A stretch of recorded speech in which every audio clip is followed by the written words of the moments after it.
Chagalia Barigani.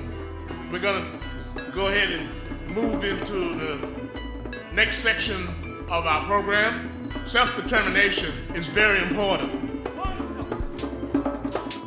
The right to determine who you are and what you are. When we think in terms of Kwanzza and where did it all begin, we have to think in terms of Pan-Africanism, as this is a Pan-African Christian Orthodox Church founded by Albert Cleage. And Pan-Africanism is the unification of all black people in the forward flow of humanity. One such personality in the last 100 years or so who helped define ourselves was the founder of Black history, and that is Dr. Carter G. Woodson. He started the ASALA, the Association for the Study of African American Life and History, in 1915. That's your 100th anniversary this year. We had our celebration, as I am a charter member, chartered as the treasurer for the New Atlanta chapter of ASALA. And we have a young man from, let's say, X generation, millennial, who is part of the African American, Africana Women and History Department at Clark Atlanta University. I was inspired to be a community activist by Dr. Walter Palmer of Norris Brown College in my 20s. Moses was inspired by none other than Dr. Maya Angelou to focus on Black culture and history. He is the president of the Atlanta chapter, and he's working on his master's. I think he's going to do his thesis on Mary McLeod Bethune and her presidency of ASALA. And he's going to bring a presentation to you about what ASALA stands for and what we plan to do in the context of self-determination, as Kwanzza and Black history is really all melded into one defining process of over 100 years. So I bring to you, without further ado, Mr. Moses Massenbeck.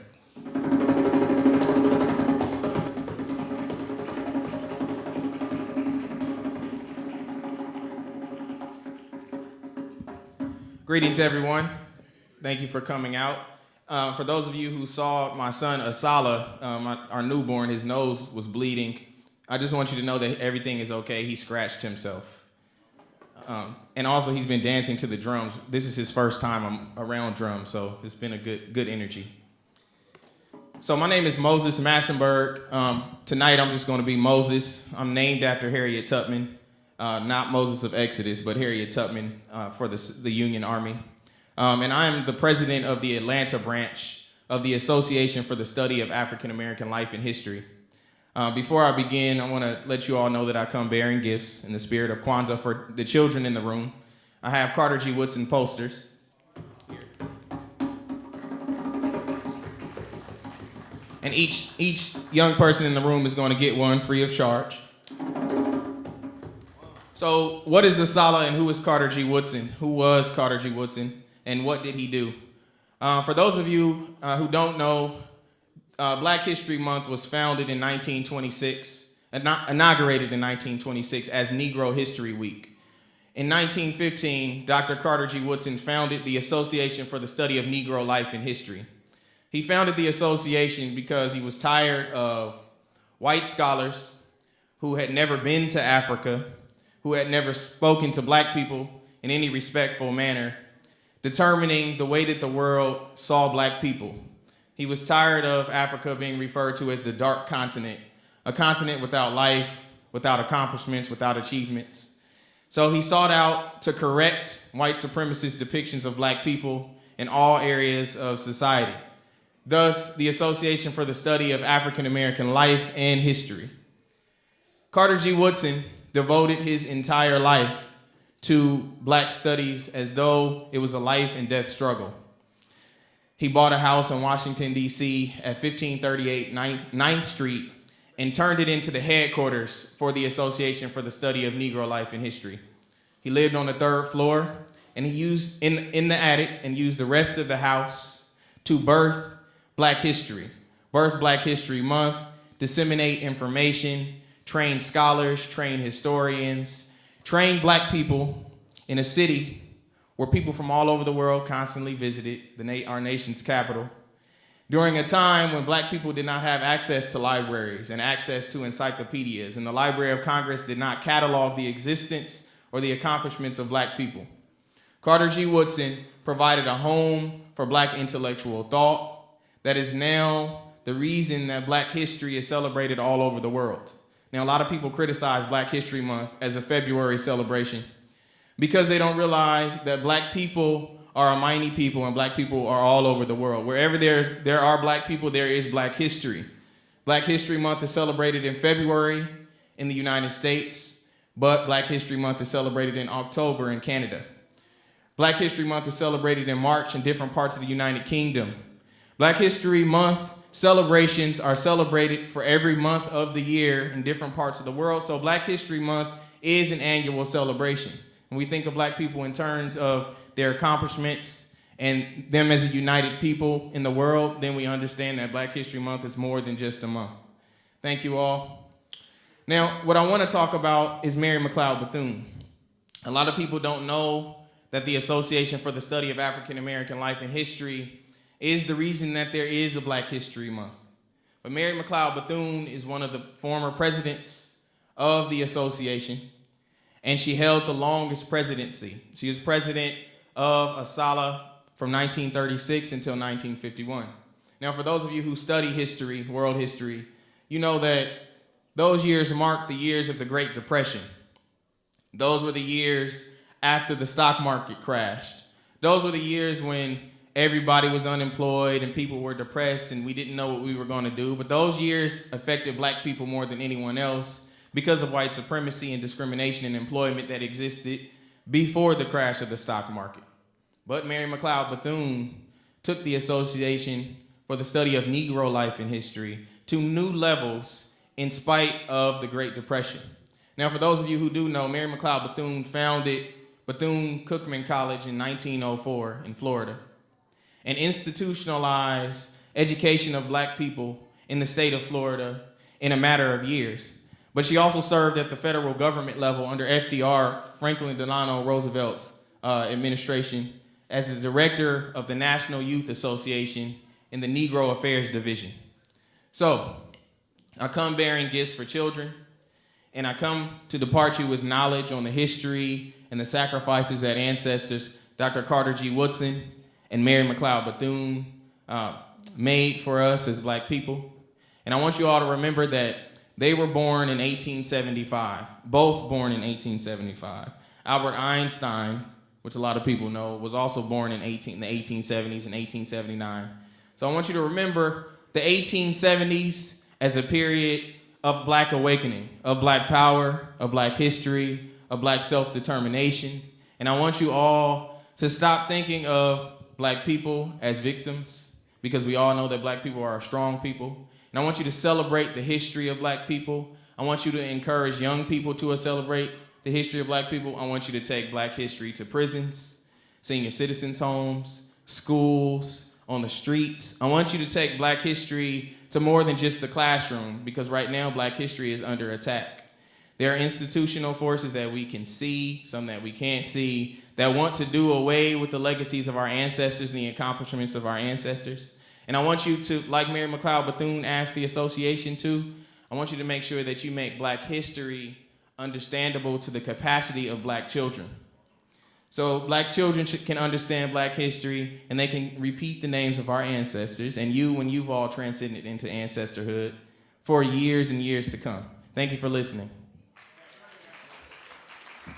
Oh, and if your young people don't get the posters, just find me and I'll hand them one, but I'm gonna try to hand them now.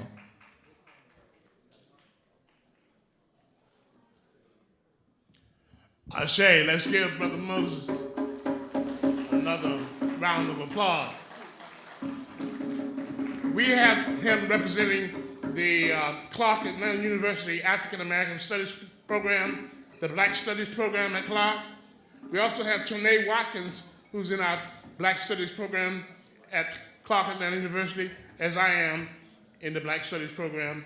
And this is our outreach to the community by joining forces with the Shrine of the Black Madonna, as we have done for the past 3 years.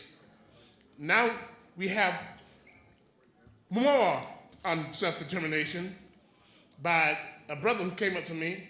He said he wanted to contribute. He had special insight. He is with Blog Talk on the radio, and he's going to bring some knowledge about self-determination and expand and expound on the conversation. Brother Oshie.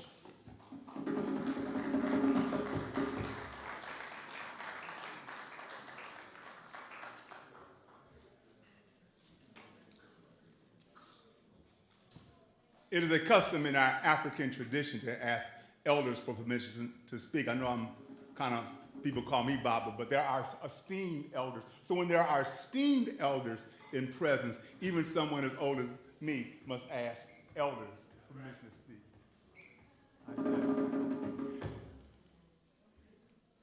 Abaragani, brothers and sisters. Abaragani, brothers and sisters. To our ancestors whose shoulders we stand on. To our elders whose shadows we walk in. I greet you, my dear brothers and sisters and friends, in the language of one of the greatest civilizations on this planet. It gave the world the basic disciplines of knowledge of science, math, architecture, music, writing, law, religion, you name it, we did it. The Greeks call it Egypt, but they call themselves Kemet. And Kemet means land of the blacks. So I greet you in the Kemetic language, the word of peace. I greet you all, Hotep. Let me greet you in other languages of our people. Ajambo. Alafia. Assalamu alaikum. Abaragane. I asked for this time, and I thank you, and I thank the brothers and sisters here at the Shrine of the Black Madonna. I am not from here. I am from Milwaukee, Wisconsin, and I've moved here last year, but I've been to the shrine to celebrate Kwanzza in the past. In fact, I think the first time I was here to celebrate Kwanzza was in the late 80s. And watching some of the pictures up there, one of them flashed a picture up there was of Milwaukee. And on Facebook, we had a real good celebration in the city of Milwaukee, had a packed house, and that was very good to see the brothers and sisters enjoying themselves, the drumming, presentations, the young folks, just like here. Kwanzza is a very important, I don't want to get into the debate about Maulana Karenga. That's another subject. What's most important are the principles that he set forth. I'm going to talk about a focus on Kujichagulia, self-determination. The question is, why? How can we not? Or what prevents us from establishing real Kujichagulia, real self-determination? Well, the bottom line, brothers and sisters, is unfortunately, I know we're the conscious community here, and I know there's many others of us out there, but the masses of our people, because the masses of our people don't celebrate Kwanzza at all. They're just being real. I know that Kwanzza is now celebrated around the world, in the Caribbean, even on the continent, but not the masses of our people. And the reason why we cannot establish real self-determination is the fear that has been instilled in us by an evil system. Young brother Moses talked about Carter G. Woodson. Carter G. Woodson is one of my favorite people in our history. As a young man working in the coal mines in Virginia, had a thirst for knowledge. In fact, it says, I'm not a Muslim, but it says in the Hadith, the sayings of Prophet Muhammad, it says he, I say they, because in the African concept, men and women are together. Men and women are together. It is a symbiotic relationship that we work together. In fact, when you look at ancient Kemet, when you see a king, you always see a what? Exactly, a queen. It is that balance, that harmony. And it says in the Hadith, it says, I say, they who put their foot on the path to seeking knowledge, they go in the way of God until they return. I'll say it again. They who put their foot on the path to seeking knowledge go in the way of God until they return. What it means, you never return. Because once you put your foot on the path to seeking knowledge, God guides you, God motivates you, God inspires you, God opens doors for you. And that's what it did for Carter G. Woodson. Took him all the way to Harvard University. He's the second American African to get a doctorate degree from Harvard University. Du Bois, William Edward Burghardt Du Bois was the first. Carter G. Woodson was the second. But what he did not see in his studies was the history and the accomplishments and the achievement of African people. And that's why he established, in 1926, Negro History Week. I see the poster the brother had, Brother Moses. I see the poster that you had, and I've seen about 5 pictures of Carter G. Woodson. As a young man, that's a little bit, as he's an older man, he never smiled. And I thought to myself, I said, why didn't Carter G. Woodson smile? Did he have missing teeth? Did he have a wax smile? Then I thought, no. Because what has happened to us as his people is nothing to smile about. It ain't funny at all. When you take a people and strip them of the knowledge of themselves, their history, their language, their culture, and make them as a part of property or chattel, there's nothing to smile about. He understood that. That's why even with a doctorate degree from Harvard and a high school principal, and you correct me, Brother Moses, if I'm wrong, or even just as a high school principal, he understood the importance of our education. Because because education, knowledge of yourself, it roots you and grounds you. Well, what happened to a tree without roots? Exactly, it would die, just like a people without knowledge of themselves. Also in 1926, a sister named Drusilla Dunjee Houston wrote a book called The Wonderful Ethiopians of the Ancient Kushite Empire. She has probably one, I think, is one of the most dynamic quotes. She says, out of anthropology, archaeology, paleontology, as well as history, I have dug up an irrefutable arsenal of facts that Harvard or Yale or cowardly scholarship in our race dare not refute. Then she says, how can a leadership point the way forward that is utterly ignorant of the past? I'm going to say that again. How can a leadership point the way forward that is utterly ignorant of our past? That's why our leadership has been weak. That's why even the 60s, I'm just going to keep it real, because that's who I am. My name is Oshiemi Adelabu. The name was given to me at an African ceremony, because that's why I truly do believe, whoa, hope everything's okay back there. That's why I truly do believe in self-determination. I believe in naming ourselves. But I don't really advocate name changes for our people. I advocate mind changes for our people. Because once your mind is right, everything else falls into place. So she says, I have dug up an irrefutable arsenal. How can a leadership point the way forward that is utterly ignorant of the past? Al Sharpton don't know our history. They don't care. Jesse don't know. They don't care. And many of our leadership don't know our history. But that's why Kwanzza is important. Because without this observance, every year around this time, even though the masses don't do it, and we're coming up on 50 years next year, y'all. 1966, when Milana Karinga created this, we're coming up on 50 years. We need to take an analysis. What has happened in that 50 years, and how can we move this faster forward? I say that one of the reasons why we cannot achieve real self-determination is because of the fear that the European has not just put in us, but globally. Globally. Europeans came out of a dark age, a medieval age, a primitive age where they kicked everybody else off the world stage and placed themselves upon it. I'm talking about the Europeans that came out of the medieval times, going around the world claiming everybody's stuff in the name of Spain, Portugal, France. All these brothers and sisters have no knowledge and understanding of our history, so on their Facebook pages, they had the French colors. Wasn't that sad? No understanding of what the French have done to us and continue to do to us. And we are feeling sad for them because of their ignorance and their arrogance. Because that's what the European did. He developed an attitude that whoever was going to run the world was going to be Caucasian. Whoever was going to run the world was going to be Caucasian. And he struck fear into us. Even when we got off the plantation and started to do things for ourselves. Places that here in this country, Boley, Oklahoma, Tulsa, Elaine, Arkansas, because of envy, jealousy, and hatred, burned them down, shot and killed us.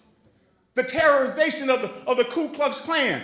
One of our sisters who I deeply love, Ida B. Wells, and her constant fight of bringing that attention about the lynchings. And then Ida B. Wells, of course, had to leave because they were going to kill her. They were going to lynch her.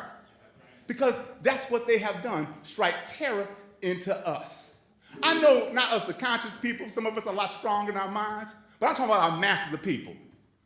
It just can't be a few. It's got to be us in the mass. That's why we must organize. The underlying theme of Kwanzza is unity. Ashe, Ashe, Ashe. Thank you, brother. In 1992, I'm a proud member of the National Education Association, 20-year veteran teacher, and activist educator. And I worked towards getting the 3.4 million active teachers to sign up for the idea of Black history mandatory in all public schools throughout the United States from K through 12. So I wrote the resolution on Black history, and NEA, the largest teachers union in America, adopted it. Since that time, there have been 5 states to mandate the teaching of Black history from K through 12.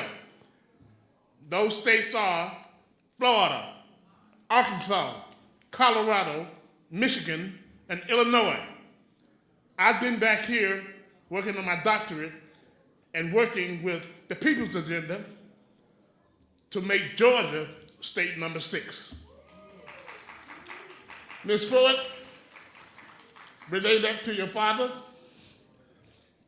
We need help in getting this Georgia House Bill number 481 out of committee, debated on, and discussed in the Senate so that Georgia can become the 6th state to mandate the teaching of Black history from K through 12 throughout all public schools in the state of Georgia. And since we got 5, maybe 6, let's dream even bigger and think all 50 states. Because, to be honest with you, race relations in America, and I said it 3 years ago, won't nothing get done until we stand up and make it happen. And I was glad to see Black Lives Matter walk in here. And So call your congressman, become an activist. Politically, as a people, we are kind of slow. One thing we are kind of hard pressed to talk about is politics. But we need to grow up and become a part of the process. All that information that he brought and that you've been hearing all night could be a part of the entire curriculum change in America. That's true education reform in America. So contact your congressman. Let them know about Georgia House Bill 481. Right now, Jimmy? You're getting ready for him to play piano? I need to take up the collection right quick. Okay. Okay, before we move to our next entertainment, first of all, give our brother a hand. I mean, this is an awesome fight that he has to make to force Georgia to do the right thing. I mean, y'all know it's very conservative, and it's a battle that he needs all the support that he could get. Okay, right now we need to make an appeal to you. As an independent black institution, we may not maintain ourselves from the support that we get from the black community. And so we want to appeal to you for your donation to help us cover some of the costs for the event. And so our sisters are coming down the row, and we're going to ask that you dig into your pockets, and if you could make a financial contribution to the Shrines of the Black Madonna to help cover some of the costs of having this Kwanzza program. We are committed to Kwanzza every year, so you don't have to worry about calling us and asking us if we're going to have Kwanzza. Because we have our own institutions, we're going to have Kwanzza every year. So we will be here for you, and we want to work with the community to make our Kwanzza programs better and better every year as we go on. As you know, that right now there's a void in the Kwanzza community because the Metro Atlanta Kwanzza Association kind of ended up being Brother Ahmed, and he made his transition, so he left us a great task behind to continue Kwanzza moving forward. But we here at the Shrine every year, we will always work with him, but we're going to be here because we are black nationalists and we have our own institutions. And so, but we know in order for the survival of those institutions, your financial contributions are very important. So as the sisters come around, please give whatever you can give. We deeply appreciate it. And Brother Emeka, are you ready? I think he's getting ready to announce one of the entertainers that we have here, a very powerful brother on the piano. I think he's going to share some of his talent with us. Brother Emeka. I think he's doing a little Kuji Chakalia. You ready, brother? Habarigani. Thank you.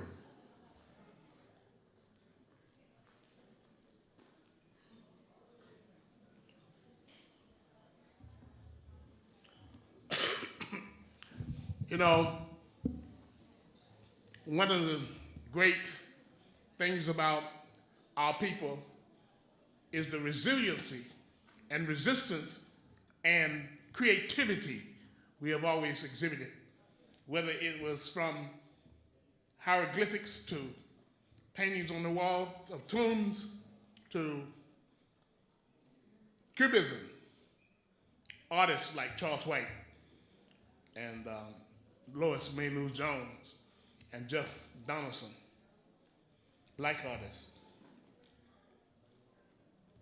When I first came to Morris Brown, I came with the belief of being a saxophone player. I mean, you know, I thought I was gonna major in music. But that didn't turn out. So I went towards visual art and became an art teacher and did some illustrations and books and stuff like that. So I say that to say that the next part of this program is the featuring of one of Atlanta's great musicians and pianists, Mr. Jimmy Hubbard. Jimmy is from the University of Alabama, and he's going to feature us with 3 selections. And I think he's going to sing too, right, Jimmy? Okay. So now, without further ado, from the University of Alabama and right here in Atlanta, Mr. Jimmy Hubbard. He's been here 2 times. This is his 3rd time.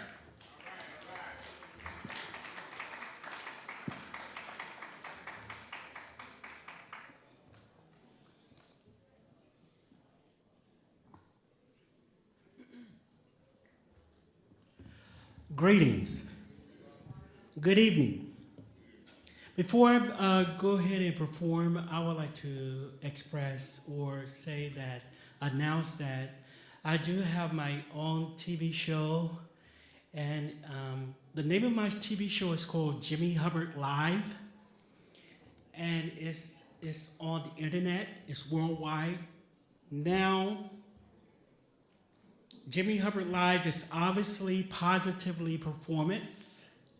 Jimmy Hubbard Live is a platform that is dedicated to independent artists and new talents to help them gain exposure and to grow their fan base.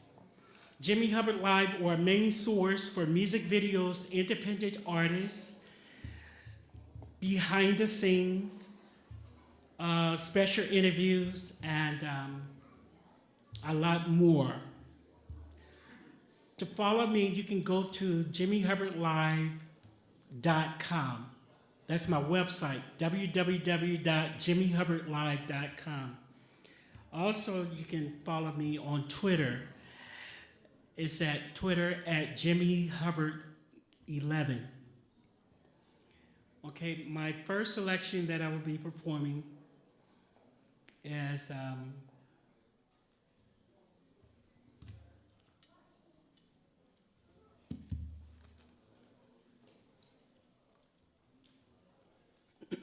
excuse me. My first performance was Misty.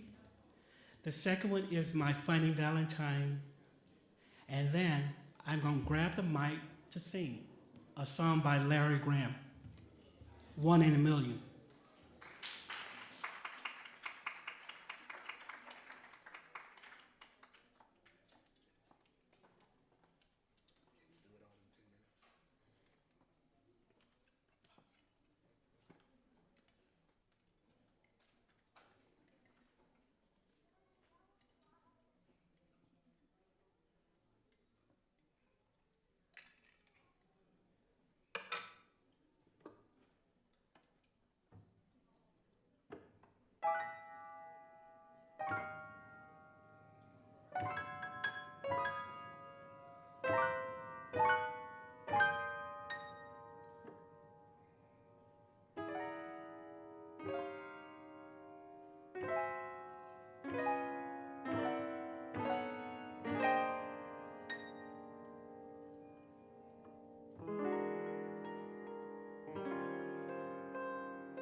Let's give Jimmy Hubbard of Jimmy Hubbard Live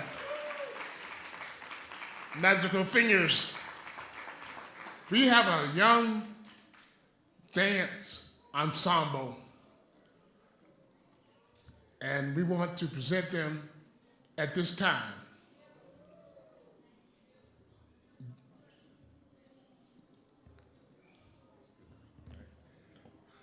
Let's give our pianist another brother been with us over the last couple of years. We're always excited to have him come and bless us with his talent. We have another dance group that has volunteered to come and be with us. Everything that I've seen, they are very outstanding. And for the sake of not saying everything correctly, I'm going to have the director of their program come up, and she's going to introduce them. And we're going to move this podium out of the way and allow them to do what they do.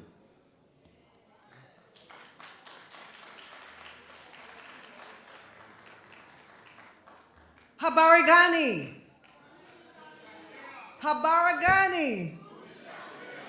Kujichagulia, self-determination. Greetings, everyone. My name is Terry Ajile Axum, and I take great pride in being here to celebrate Kwanzza, Kujichagulia, and to help with the celebration here at the Shrine of the Black Madonna. I have dancers from Atlanta's Total Dance Youth and Teen Company, and they are accompanied by our master drummer, Ojinga, in addition to other drummers. So we send blessings of celebration in celebration of Kwanzza and Kujichagulia.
Has everybody caught their breath yet?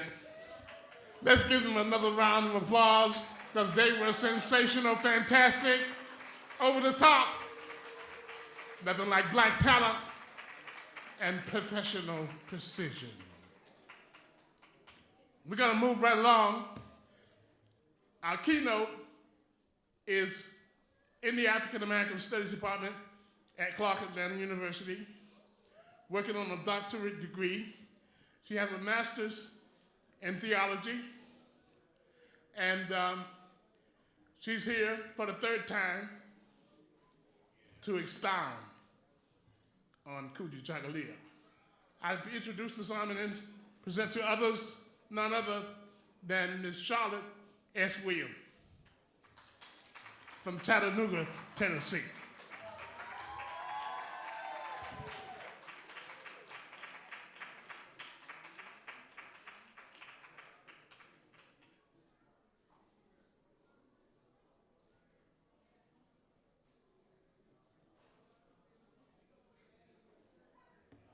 Habarigani, Hotel, Hururu, Ubuntu. I am because we are, and we are because I am. I am personally humbled as well as honored to be among you again on this third watch of Kwanzza. I am also honored to let you know that this is Kwanzza self-determination. And as we go about this Kwanzza season, it is time for us to be reminded that we are continuing to live in a racist society. So Kwanzza is still relevant.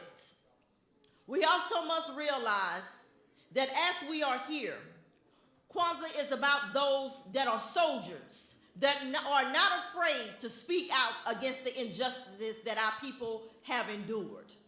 Anytime that we can remain in this society where persons can be left dead for hours on the street, where our young boys can be shot down in the middle of the street, where our young girls can be murdered while in a jail cell, Kwanzza is still relevant. We must realize that we can no longer allow leaders to speak for us, that those who are afraid to speak truth to power, that we can no longer have those leaders in our midst that is only there to gain the Western appreciation. We must no longer allow our children to suffer. We must no longer allow our people to die. And we can no longer accept people's feelings. We must speak truth. And this truth is that Kwanzza is alive. Kwanzza is calling upon those warriors who are stating we can no longer allow the blind to lead the sighted. Kwanzza is calling those leaders of saying the uninformed can no longer lead the wise. Kwanzza is calling on those leaders of saying that the deaf can no longer define the sound. Kwanzza is reminding us that we must remember who we are as a people, and that any time that we're going through the hell that we're going through, we have to be reminded that a white man's heaven is a black man's hell. This is a time that we can no longer accept white person's approval.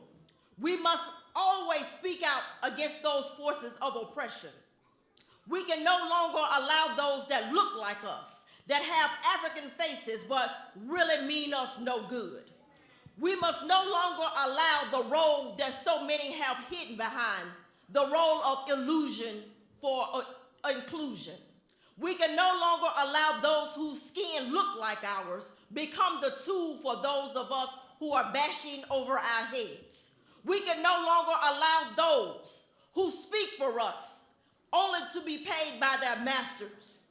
We can no longer allow, as Frantz Fanon says, those in black skin with white masks.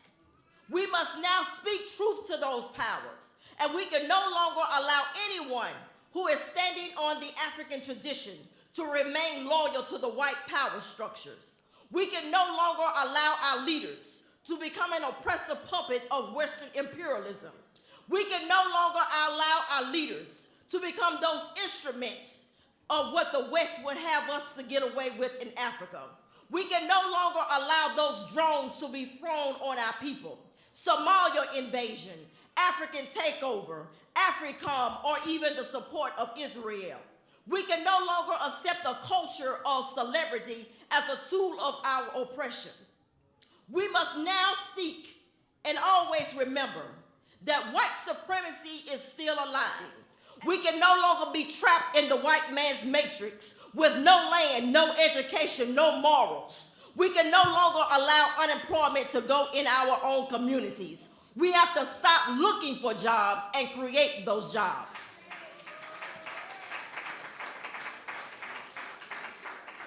Too long, we have allowed our leaders to be relaxed, and that they have forgotten that we are guests in the enemy's house. We have got to pull the plug on these leaders who create these forms of oppression. We must create self-sufficiency, and we must no longer become comfortable in someone else's house or become comfortable in building someone else's house and letting ours go untired. We, as a people, must celebrate Kwanzza, self-determination, that we must define ourselves for ourselves. We can no longer allow others to define us for us. And as Malcolm X once said, just because you was born in America does not make you an American. If you do not receive the same justices as everyone else, that does not mean that you are an American. Malcolm X also said, if a cat had kittens in an oven, would you call them biscuits? So just because you was born in America does not make you an American. You must remain and have knowledge of self. And that knowledge of self must be used for the liberation and the salvation of our people. Kwanzza said that any time that we have our education, and this education is not used for the upliftment of our people, then it is useless. If we are in college and we're receiving a BS degree, if it is not used for the upliftment and the salvation of our people, then all you have is BS. And it's just basically a part of how I feel. It's called Can We? Alright. It starts by saying, can we be the race of people who can overcome adversity and pain? With not one, but now we have two guns pointed to our brain. Have you ever thought about what it would be like if we all held hands? If everyone understood that it's more to life than shooting and worried about bands. If our mothers and fathers would use their household as a class to teach our young how to take back our turf, a class to teach our young that materialism cannot create self-worth. Right. Aren't you tired of seeing our black mothers put their sons in a hearse? Most were my homeboys, and that's the main thing that makes it hurt. Can we get up and stand up and fight for our rights, like Bob Marley said, or continue to be blind and fight for something that we think is right? So that's kind of my point of view on things. I just wanted to share. All right. Professional precision. We come to the part of the program where we're ending. Did everybody enjoy, learn, and become inspired? I certainly did.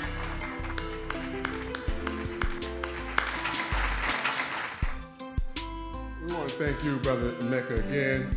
This has been our third year of collaboration, and Brother always is the first one to kind of get on board. He mentioned to you Black Higher Rising. He's at People TV, so for those of you who need to get the word out through public TV, this is the brother who you need to be trying to contact. And of course, with this bill, trying to get African studies, a multicultural curriculum